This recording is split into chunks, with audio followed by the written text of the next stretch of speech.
नमस्कार विद्यार्थी मित्रांनो, स्वागत आहे तुमचं आपल्या यूट्यूब चॅनलमध्ये।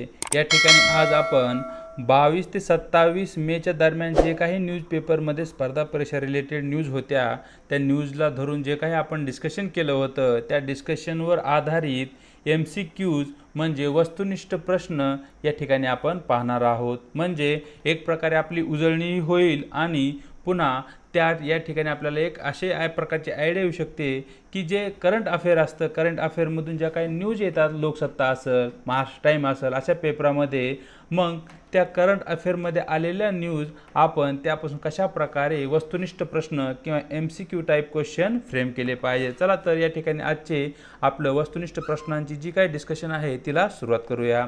तर या ठिकाणी जो आपला पहिला क्वेश्चन आहे IUCN संदर्भात। तर क्वेश्चन असा आहे IUCN संबंधी योग्य विधान ओळखा।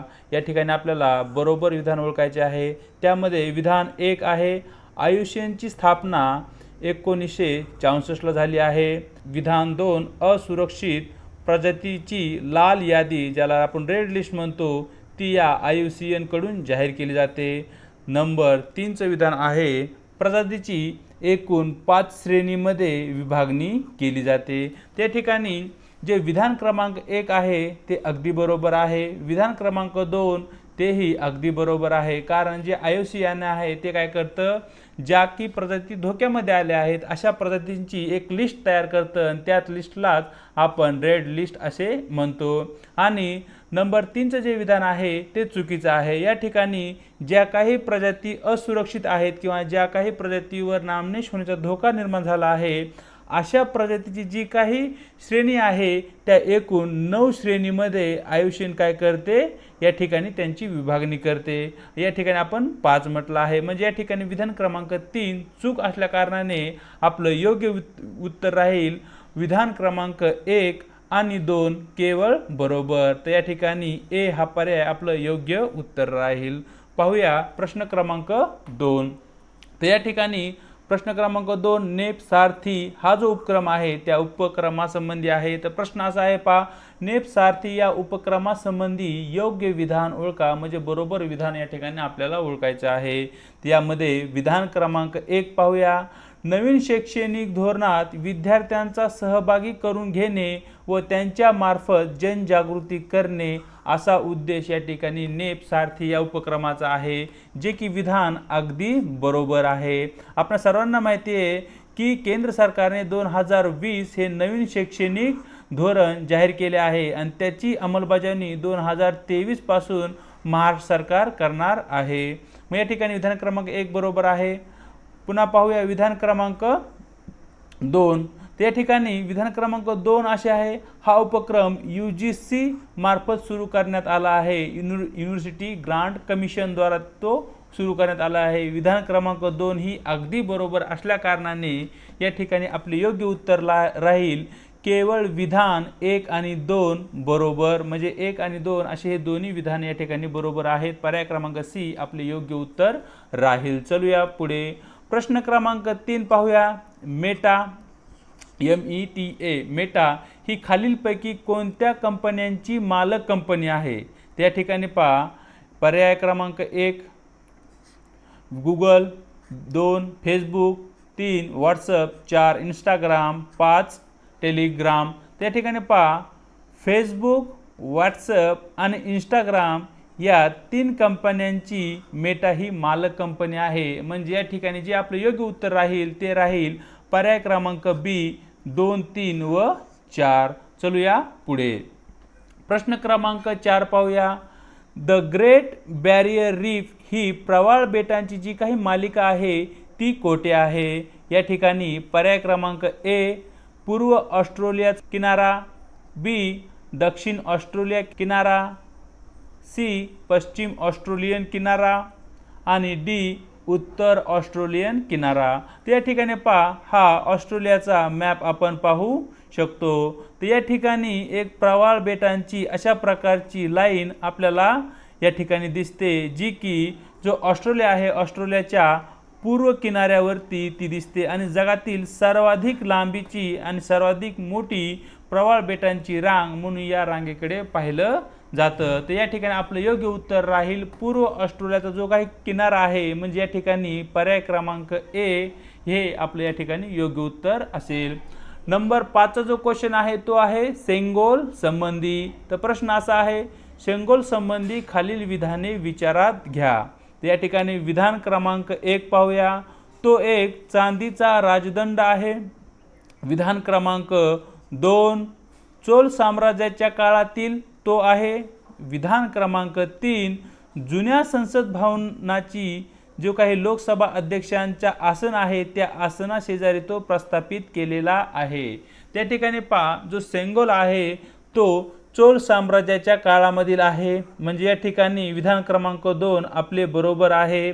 आणि सेंगोल जो आहे, जे काही नवीन संसद भवन केंद्र सरकारने निर्माण केले आहे व्हिस्टा या प्रकल्पाअंतर्गत, त्या नवीन संसद भवनामध्ये जे काही लोकसभा अध्यक्ष असतील त्यांचं जे काही आसन असेल त्या आसनाच्या शेजारी हा सेंगोल प्रस्थापित केला जाणार आहे. म्हणजे या ठिकाणी विधान क्रमांक 3 आपले चुकीचे ठरते आणि सेंगोल हा चांदीचा नव्हे तर तो सोन्याचा राजदंड आहे. म्हणजे या ठिकाणी विधान क्रमांक 1 ही चुकीचे आहे. म्हणजे या 3 मध्ये केवळ आपले विधान क्रमांक 2 बरोबर असल्या कारणाने या ठिकाणी आपले योग्य उत्तर राहील पर्याय क्रमांक बी केवळ विधान 2 बरोबर. प्रश्न क्रमांक 6 पाहूया. वन स्टॉप सेंटर योजनेसंबंधी खालील योग्य विधान ओळखा. तर या ठिकाणी पहिलं विधान आहे राज्य पुरस्कृत ती योजना आहे. या ठिकाणी विधान 2 आहे इंदिरा गांधी मातृत्व सहयोग योजनेचा ती एक भाग आहे. विधान क्रमांक 3 गरोदर महिलांच्या आरोग्याच्या तपासणी संबंधी सरकारची मोफत योजना आहे. त्या ठिकाणी जे विधान क्रमांक 1 आहे ते चुकीचं आहे. ती केंद्र सरकार पुरस्कृत ती योजना आहे. नंबर 2 चे विधान इंदिरा गांधी मातृत्व सहयोग योजनेचा ती एक भाग आहे. विधान अगदी बरोबर आहे. आणि नंबर 3 चे विधान या ठिकाणी चुकीचे आहे. ही जी वन स्टॉप सेंटर योजना आहे, ज्या महिलांचं खाजगी आणि सार्वजनिक आयुष्यामध्ये ज्या महिलांवर हिंसाचार केला जातो त्याशा पीडित महिलांसाठी एक छत्र एक निवारा एका ठिकाणी उपलब्ध करून दिला जातो, त्यालाच म्हणतात वन स्टॉप सेंटर. म्हणजे या ठिकाणी आपलं योग्य विधान केवळ 2 असल्याने या ठिकाणी आपलं योग्य उत्तर राहील पर्याय क्रमांक सी. चलूया पुढच्या प्रश्नाकडे. प्रश्न क्रमांक 7 पाहूया, जो की जो 7वा वेतन आयोग आहे त्यासंबंधी आहे. तर या ठिकाणी पहा 7 वेतन आयोग कधी लागू करण्यात आला. मग 7व्या क्रमांकाचा जो वेतन आयोग आहे तो कधी लागू करण्यात आला. तर पर्याय क्रमांक ए 1 जानेवारी 2016, पर्याय क्रमांक बी 1 जानेवारी 2017, सी 1 जानेवारी 18, डी 1 जानेवारी 19. तर या ठिकाणी जे आपलं योग्य उत्तर आहे ते आहे 1 जानेवारी 2016ला केंद्र सरकारने 7वा वेतन आयोग लागू केला आहे. महाराष्ट्र सरकारने जानेवारी 2019 पासून हा 7वा वेतन आयोग महाराष्ट्रातील जे कर्मचारी वर्ग आहे त्या कर्मचाऱ्यांसाठी लागू करण्यात आलेला आहे. प्रश्न क्रमांक 8 पाहूया, जो की अमूल या सहकारी संस्थेसंबंधी आहे. प्रश्न असा आहे पहा, अमूल या सहकारी संस्थेविषयी विधान विचारात घ्या. त्या ठिकाणी पहिले जे विधान आहे ते असे आहे, स्थापना 1946ला झाली आहे अमूलची. विधान क्रमांक 2 अमूलचे संस्थापक आहेत त्यांचं नाव आहे त्रिभुवनदास पटेल. विधान क्रमांक 3 या ठिकाणी जे अमूलचे मुख्यालय आहे ते आनंद गुजरात या ठिकाणी आहे. त्या ठिकाणी अमूलची स्थापना 1946ला झाली आहे. पर्यायी विधान 1 बरोबर आहे. अमूलचे संस्थापक त्रिभुवनदास पटेल आहेत, अगदी बरोबर. अमूलचे जे मुख्यालय आहे आनंद गुजरात या ठिकाणी आहे, अगदी बरोबर. म्हणजे या ठिकाणी तिन्ही विधानं बरोबर असल्या कारणाने आपले योग्य उत्तर राहील पर्याय क्रमांक डी 1, 2, 3 हे सर्व विधाने बरोबर आहेत. चलूया पुढे. पुढचा प्रश्न क्रमांक 9, जो की जोड्या जुळवा जोड्या लावा या संबंधी आहे. या ठिकाणी एका साईडला तुम्हाला मंदिर दिले आहेत आणि ते मंदिर कोणत्या जिल्ह्यामध्ये आहेत हे तुम्हाला या ठिकाणी त्या जोड्यामध्ये जुळवायचं आहे. तर या ठिकाणी पहिले मंदिराचे नाव आहे तापेश्वर मंदिर, जे की रत्नागिरी जिल्ह्यामध्ये आहे. खंडोबाचे मंदिर छत्रपती संभाजीनगर आणि पुरुषोत्तमपुरी बीड. त्या ठिकाणी पर्याय क्रमांक ए असा आहे, केवळ विधान 1 आणि 2 बरोबर, म्हणजे केवळ जोडी 1 आणि 2 बरोबर आहे. बी 2 आणि 3 बरोबर आहे.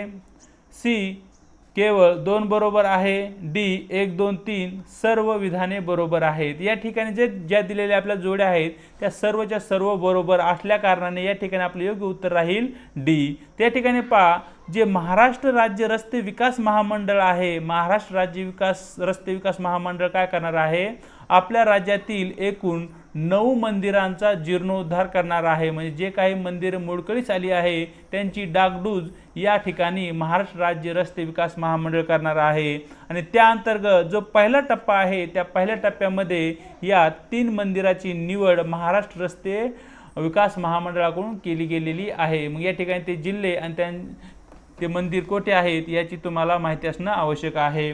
प्रश्न क्रमांक 10 पाहूया, जो की समृद्धी महामार्गासंबंधी आहे. प्रश्न असा आहे, समृद्धी महामार्गासंबंधी खालीलपैकी योग्य विधान या ठिकाणी आपल्याला ओळखायचे आहे. विधान क्रमांक 1 पाहूया, समृद्धी महामार्गास Nagpur Mumbai super communication expressway या नावानेही ओळखले जाते. विधान 1 अगदी बरोबर आहे. विधान क्रमांक 2, समृद्धी महामार्गाचा पहिला टप्पा 620 किलोमीटरचा आहे. विधान क्रमांक 2 चुकीचे आहे. जो समृद्धी महामार्ग आहे, समृद्धी महामार्गाचा पहिला टप्पा हा 720 किलोमीटरचा आहे. विधान क्रमांक 3, समृद्धी महामार्गाचे उद्घाटन पंतप्रधान नरेंद्र मोदी यांनी 11 डिसेंबर 2022 ला केले आहे. विधान क्रमांक 3 अगदी बरोबर आहे. आणि विधान क्रमांक 4, समृद्धी महामार्गाची एकूण लांबी 701 किलोमीटर आहे. विधान क्रमांक 4 अगदी बरोबर आहे. या ठिकाणी केवळ विधान क्रमांक 2 चुकीचे असल्या कारणाने आपले योग्य उत्तर राहील विधान क्रमांक 1, 3 आणि 4 बरोबर. म्हणजे या ठिकाणी पर्याय क्रमांक बी हे आपले योग्य उत्तर राहील. प्रश्न क्रमांक 11 पाहूया. तर प्रश्न क्रमांक 11, अलीकडेच कुनो राष्ट्रीय जे अभयारण्य आपल्याला मध्य प्रदेशमध्ये दिसते या ठिकाणी चित्याची काय केलं आहे, पुनर्प्रस्तावन करण्यात आले आहे. मग या ठिकाणी जे चित्ते आणले गेले आहेत ते खालीलपैकी कोणकोणत्या देशातून या ठिकाणी चित्ते आणले गेले आहेत. या ठिकाणी 1 ऑस्ट्रेलिया, 2 नाम्बिया, 3 दक्षिण आफ्रिका, 4 केनिया. त्या ठिकाणी पहा, आपण नाम्बिया आणि दक्षिण आफ्रिकेमधून चित्त्यांची आयात केली आहे आणि त्यांचं आपण पुनर्प्रस्थान कुनो राष्ट्रीय अभयारण्य जे की मध्य प्रदेशमध्ये आहे त्या ठिकाणी करणार आहोत. म्हणजे या ठिकाणी आपलं योग्य उत्तर राहील सी केवळ 2 आणि 3 बरोबर. प्रश्न क्रमांक 12. तर प्रश्न क्रमांक 12 असा आहे, INS विक्रांत संबंधी खालीलपैकी योग्य विधान ओळखा. तर यामध्ये विधान 1, भारताकडून भारतात बांधली गेलेली ती एक दुसऱ्या क्रमांकाची विमानवाहू नौका आहे. 2, नौका बांधणीची सुरुवात 1999 ला झाली आणि 2023 मध्ये ती नौदलात दाखल होण्याची शक्यता आहे. त्या ठिकाणी पहा, विधान क्रमांक 2 बरोबर आहे आणि विधान क्रमांक 1 चुकीचे आहे. या ठिकाणी भारताकडून भारतात बांधली गेलेली ती एक विमानवाहू नौका आहे जी की पहिल्या क्रमांकाची विमानवाहू नौका आहे जी की भारताकडून भारतामध्येच बांधली गेलेली आहे. मग या ठिकाणी आपले योग्य उत्तर राहील पर्याय क्रमांक बी केवळ विधान 2 बरोबर.